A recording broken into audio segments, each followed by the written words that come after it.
제22장 아수라 퀴기소 31화.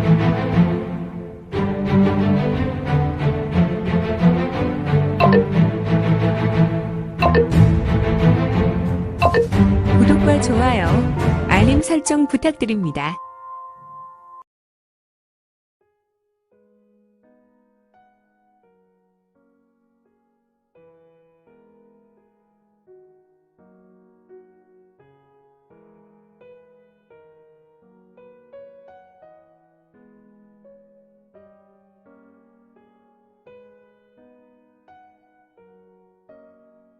제22장 아수라 퀴기소 31화. 장강은 평소 바다를 모르고 살았던 육지 인물이라면 이곳이 바다라고 여길 정도로 꽤 넓고 길게 이어진 강줄기로 중원 18만 리를 서에서 동으로 완벽하게 이어지고 있었다. 이 장강은 중원 역사의 젖줄이었다. 그래서 이곳은 지역 곳곳의 수상교통로 중에 중요한 요충지로 바로 장강수로체가 정사를 떠나 지배하였다. 물론 장강수로체는 대부분 뱃사람으로 그들은 무공에 있어 매우 보잘것없는 미미한 존재들이었지만 그들의 순회는 18체 주와 그들이 밖에서 영입한 봉공 식객 30인은 매우 극강한 무공을 가진 인물들로 강호 어디에 내놓아도 푸대접받는 인물이 아니었다. 장강수로체는 18개의 중대형 수로체의 연맹의 성격이 있었지만 5년에 한 번 총체주를 새로 뽑는 단체로 그들은 서로 경쟁하며 험난한 강호에 그들 나름대로 세력을 키우는 독보적인 조직이었고 무림맹이나 혈맹에서 서로 이들과 화친하고 자신들의 조직에 끌어들이려 하였지만 이들은 과거로부터 현재까지 중립을 선언한 무림 세력으로 나름대로 정사를 오가는 전략으로 역사를 이어나갔다. 그러나 장강수로체는 중원의 젖줄 장강을 통하여 각종 이권 사업을 벌여 나름대로 실속이 있는 거대 단체로 무림맹 소속과 혈맹 소속 그리고 마교를 제외하고 중원의 모든 중소형 중원의 문파는 장강을 이용하려면 수로체의 허가와 막대한 상납금이 있어야 이곳을 이용할 수 있었고 상인 집단은 먼 황실에 세금을 내는 등 이중으로 비용 부담이 발생하는 곳이기도 하였으니. 그래, 강치야. 나는 괜찮다고 해도 너희 부하들은 모피와 함께 따로 보내고 이곳에 같이 승선하여 나를 돕겠다고 했는데 너희 장강수로체에서 너는 문제가 없겠느냐? 아닙니다. 태상문주님. 저에게 천수탈원 대야를 모신다고 하면 오히려 수로체의 여러 체주와 총체주께서 영광스럽게 여기실 것입니다. 당문의 노태하를 모시게 되었다는 것을 저희 총재주께 서편에 띄웠으니 아마도 이미 소식을 알았을 것입니다. 내일 정도면 저에게 저희 총체주의 서신이 당도할 것입니다. 강치 이 친구 괜한 일을 하였군. 작년에 자네를 만났는데 그 이후로 많이 변했군. 에고 노태하께서는 별말씀을 하십니다. 저도 노야를 낙양까지 모신 것에 매우 영광입니다. 그나저나 나와 당무는 이렇게 편하게 또 굉장히 빠른 속도로 낙양으로 가게 되어 정말 좋군. 원래는 낙양까지 100길로 11길을 잡았는데 이렇게 빠른 배라면 이래면 당도하겠군. 네? 노야, 여부가 있겠습니까? 당연합니다. 오히려 잘만 하면 일에 조금 못하게 당도할 것입니다. 물론 날씨가 관건이지만 말입니다. 그래, 고맙네, 강치. 그런데 수로체는 이번에 왜 모피를 사천에서 구하게 되었나? 우리 사천도 모피는 그렇게 많지 않은데 모피는 오히려 기련산이 있는 신강이나 청해성에 가서 구하는 것이 더 많지 않겠는가? 아닙니다. 저희도 재작년까지는 그렇게 했습니다. 하지만 지금은 사정이 여의치 않습니다. 일단 저희 수로체는 장강을 떠나면 힘을 쓸 수 없습니다. 저희 무공이라는 것이 보잘것없고 다만 뱃사람들이라 무공과 상관없이 적과 대면한 곳이 장강이라면 저희는 그리 밀리지 않습니다. 조타술과 수공으로 무림의 여타 조직을 상대하면 저희도 그렇게 오업지졸은 아닙니다. 청해성과 신강성은 저희에게 오죠. 싸움이 벌어지면 저희는 그야말로 당나라 군대이죠. 허허허허. 그것은 자네 말이 맞네. 자네의 무공도 우리 아이들에게 대하면 어린아이 수준이 아닌가. 에이, 노태하께서 또 저를 놀리십니다. 하지만 노태하의 말씀이 맞습니다. 저는 당문의 암기술과 비도술도 제대로 막지 못하여 총각의 벌집이 될 것이니까요. 하지만 이보다 더 큰 이유가 있습니다. 이제 장안에 소문이 자자합니다. 무림맹과 혈맹이 전쟁이 있을 것이라는 소문이 파다합니다.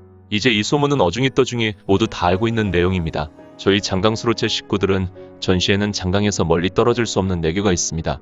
유사시 18체 체주의 동월령이 있기 때문입니다. 그래, 장강수로체는 이번 전쟁이 어느 편에 서서 활동하는가? 아직 저희는 그동안 해왔듯이 중립에 설 가능성이 매우 큽니다. 괜히 전쟁에 휘말리면 그동안 읽었던 모든 것을 삽시간에 잃을 수 있기 때문입니다. 그렇군. 그런데 자네 소문 이야기 나왔으니 말이야. 이번에 낙양에 무림인들이 속속들이 모여들고 있지 않은가? 네, 노태하.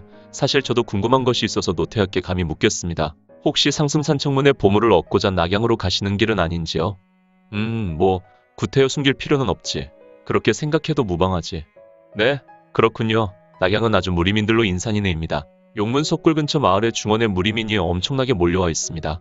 하지만 이상하게 무림맨과 혈맹의 인물들은 모이지 않고 오직 중원에 있는 정파, 사파, 중소문파나 숨은 고인이나 마인들이 활보하고 있습니다. 전대 인물이나 전전대 인물들이 길바닥 돌멩이처럼 발에 치일 정도입니다. 그렇군. 예상된 일이야. 그런데 무림맨과 혈맹이 없다니. 네, 제가 알기론 그렇습니다. 그러나 중원 5대세가의 인물과 사파의 사해방과 적사방, 철인문 등이 나서서 이번 보물찾기에 혈안이 되어 있습니다.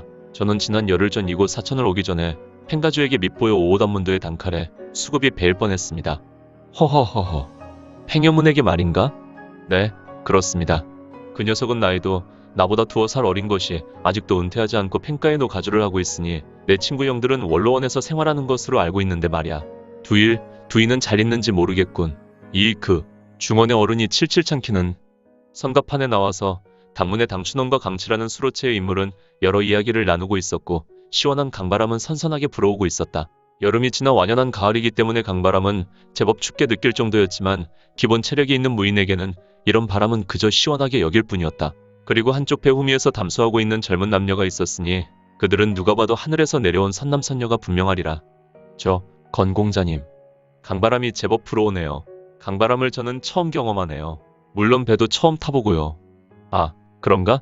연옥소저는 배가 처음이라면 속이 불편하지 않나? 나는 배를 처음 탔을 때 아주 죽을 맛이었는데. 네, 속은 문제 없어요. 그저 신기할 따름이네요. 이렇게 바람을 이용하여 이런 빠른 속도로 강을 헤치고 가니 말이에요. 나는 종종 이용하였는데 이렇게 배를 타고 가는 것은 별로 흥미가 없어. 배에서는 그저 그런 날만 있거든.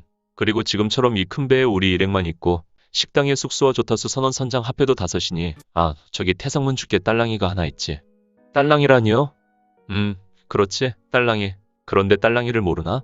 네, 딸랑이는 잘 모르는데요. 그게 무슨 말인가요? 허허허허. 중원에서 내려오는 전통의 명칭인 딸랑이를 모르다니. 소저는 숙맥이군. 숙맥이요? 이런 말은 또 뭐지요? 에이, 말이 통해야지.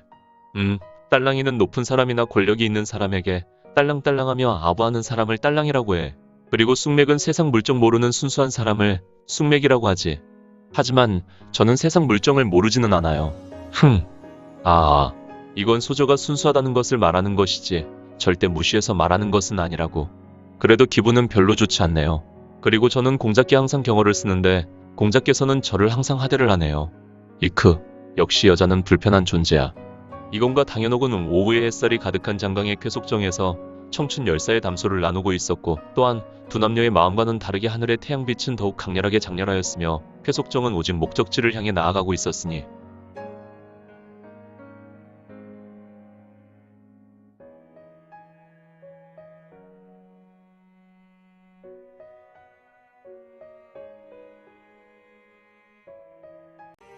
오늘 준비한 내용은 여기까지입니다. 혹시 연학 작가님의 영웅불사지체를 보다 빨리 보시거나 초인전을 이어서 보시고 싶으시다면 원스토리 어플 내려받으시고 초인전이나 영웅불사지체를 검색하셔서 보실 수도 있고요.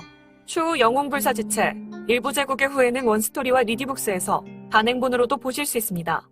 또한 영웅불사지체 2부 재국의 불사오는 원스토리에서 시작하려고 합니다. 이 점 참고 바랍니다. 재밌게 보셨나요? 재미있게 보셨다면 좋아요. 다음 내용이 궁금하시다면 구독을 부탁드립니다. 항상 저희 민지원의 매거진 성원 부탁드리고요. 아쉽지만 다음 시간에 만나 뵙겠습니다. 모두 건강하시고 오늘 세상에서 최고로 멋진 하루 되세요.